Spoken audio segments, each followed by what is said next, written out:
PGN updates में आपका स्वागत है।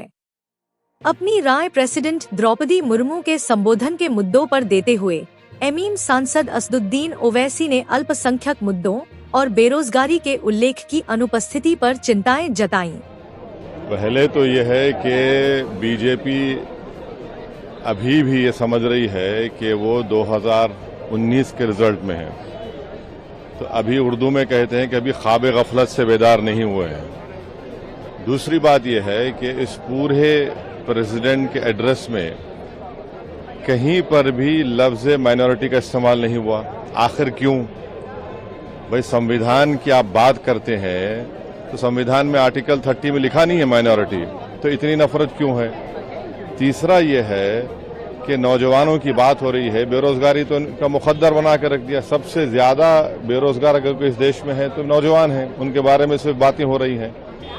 चौथी बात यह है कि फॉरेन पॉलिसी के ताल्लुक से कल एंथनी ब्लिंकन कह रहे हैं कि भारत में हेट स्पीचेस का इजाफा हुआ है, भारत में माइनॉरिटीज़ के जो रिलीजियस प्लेसेस है उनको डेमोलिश कर दिया जा रहा है।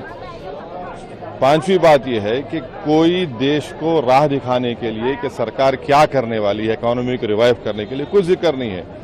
तो इसमें कुछ है ही नहीं, old wine in new bottle का सवाल है। और बीजेपी अभी भी उसी अहंकार में है, अभी रियलाइज नहीं कर रही है क्या हो गया उनको। इमरजेंसी की भी बात की है प्रेसिडेंट ने, इमरजेंसी का जिक्र किया है, कहा कि किस तरह से कॉन्स्टिट्यूशन पर हमला हुआ था। कॉन्स्टिट्यूशन पर हमला तो कई मरतबा पार्लियामेंट में हुआ है बीजेपी की सरकार में, उस पर क्या बोलेंगे वो लोग? कितने इंस्टेंसेस गिनाए आपको? नीट को लेकर भी कहा कि हाँ, नीट का तो आप बोल देते ना कि दोबारा करवाएंगे। बेशर्मी की हद है। एक सोसाइटी रजिस्टर कर दिया आपने, बेशर्मी की हद है। आप 25 लाख युवाओं से, उनके फैमिलीज के से आप खेल रहे हैं।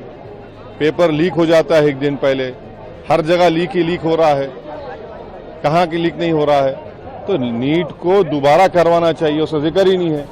कहाँ पेपर लीक हो गया? झारखंड में, महाराष्ट्र में, बिहार में, हर जगह लीक हो चुका है।